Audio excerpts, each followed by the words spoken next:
कहते हैं लोकतंत्र में आवाज उठाइए तो आवाज सुनी जाएगी, सरकार सुनेगी, लेकिन लगता है अब लोकतंत्र ने अपना मोबाइल साइलेंट मोड पर डाल दिया है। पेपर लीक के मुद्दे पर सोनम वांगचुक अनशन पर हैं।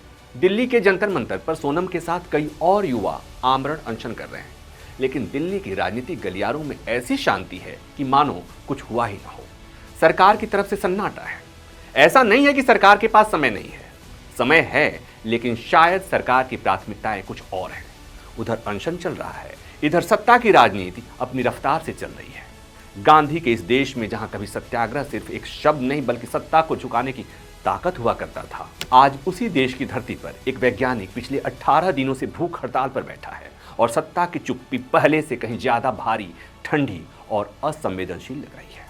भाई 18 दिन हो गए, ये सिर्फ एक संख्या नहीं है, ये 18 दिन उस उम्मीद के हैं जो हर सुबह थोड़ी और कमजोर होती जा रही है।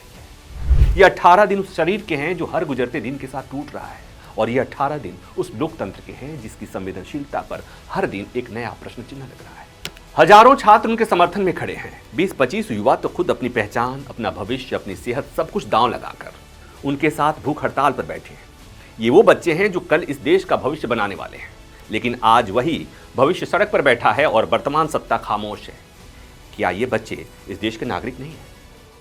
या इनके मुद्दे राष्ट्रीय मुद्दे नहीं हैं? या फिर अब मुद्दों की अहमियत इस बात से तय होगी कि उन्हें उठाने वाला कौन है? सरकार की यह खामोशी अब सामान्य नहीं लगती। यह खामोशी सवाल खड़े करती है। क्या सरकार सुनना ही नहीं चाहती, या फिर यह मान लिया गया है कि समय के साथ हर आवाज खुद ही थक कर बैठ जाएगी? एक बात और, अगर सरकार चुप है तो विपक्ष क्यों मौन है? सच यह है कि विपक्ष भी आज उतना ही असहज और कमजोर नजर आता है। बयान आ रहे हैं, अपीलें हो रही हैं, अनशन खत्म कर दीजिए, लेकिन क्या यही एकमात्र भूमिका रह गई है विपक्ष की? क्या सड़कों पर उतरना, जनता के साथ खड़ा होना, उनके मुद्दों को अपनी आवाज बनाना अब बीते वक्त की बात हो चुकी है? अखिलेश यादव, अरविंद केजरीवाल, उद्धव ठाकरे, महुआ मोइत्रा, सबकी प्रतिक्रियाएं आ गई, लेकिन क्या ये प्रतिक्रियाएं उस आंदोलन को ताकत दे पा रही हैं या सिर्फ एक औपचारिकता बनकर रह गई हैं? और सबसे बड़ा सवाल कांग्रेस से, जो प्रमुख विपक्षी दल की भूमिका में है, क्या वैचारिक मतभेद इतने बड़े हो गए हैं कि जनहित के मुद्दे भी छोटे पड़ गए हैं? अगर आपको अभिजीत दीपके को लेकर संशय है या सोनम वांगचुक का नाम आपको असहज करता है, तो क्या जिस मुद्दे के लिए ये लोग खड़े हैं वो जनहित के मुद्दे नहीं है? अगर आप उनके साथ नहीं बैठ सकते तो मत बैठिए, कहीं और बैठ जाइए, लेकिन आवाज तो उठाइए, क्योंकि जब बात आम जनमानस की हो तो राजनीति से ऊपर उठना चाहिए। यही असली राजनीति होती है। इतिहास हमें बार बार आईना दिखाता है। 2018 में प्रोफेसर GD अग्रवाल ने गंगा को बचाने के लिए 111 दिन का अनशन किया था। उनका शरीर हार गया, लेकिन उनका सवाल आज भी जिंदा है। क्या किसी ने GD अग्रवाल के बलिदान से कुछ सीखा? अन्ना हजारे का आंदोलन याद कीजिए। सिर्फ 3 दिन में सरकार बातचीत के लिए तैयार हो गई थी। सरकार ने कमेटी बनाई, संवाद शुरू किया और एक रास्ता निकला। 5वें-6ठे दिन अनशन खत्म हो गया था। उस समय कम से कम इस बात का एहसास था कि सरकार जनता की आवाज को अनदेखा नहीं कर सकती। 2020-2021 में दिल्ली की सीमा पर किसान साल भर बैठे रह गए थे। कृषि कानून को लेकर आंदोलन 358 दिन चला। 700 के करीब किसानों को प्रदर्शन के दौरान अपनी जान गंवानी पड़ी थी।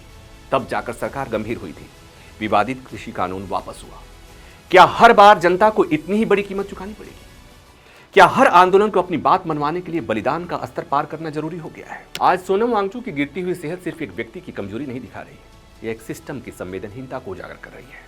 हर गुजरता दिन सरकार की इस खामोशी पर एक और गहरा निशान छोड़ रहा है।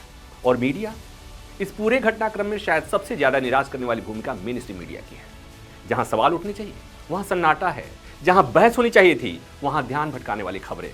आखिर इतनी बेरुखी क्यों? आखिर कब तक ये खामोशी चलेगी?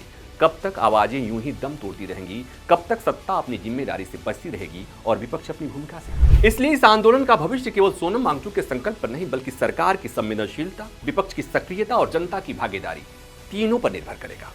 फिलहाल तस्वीर यही है।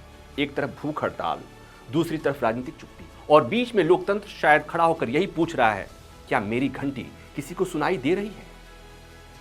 आपकी क्या राय है? क्या संसद का मॉनसून सत्र इस आंदोलन को नई ऊर्जा देगा, या यह भी उन आंदोलनों की सूची में शामिल हो जाएगा जिनकी गूंज सोशल मीडिया से आगे नहीं बढ़ पाई?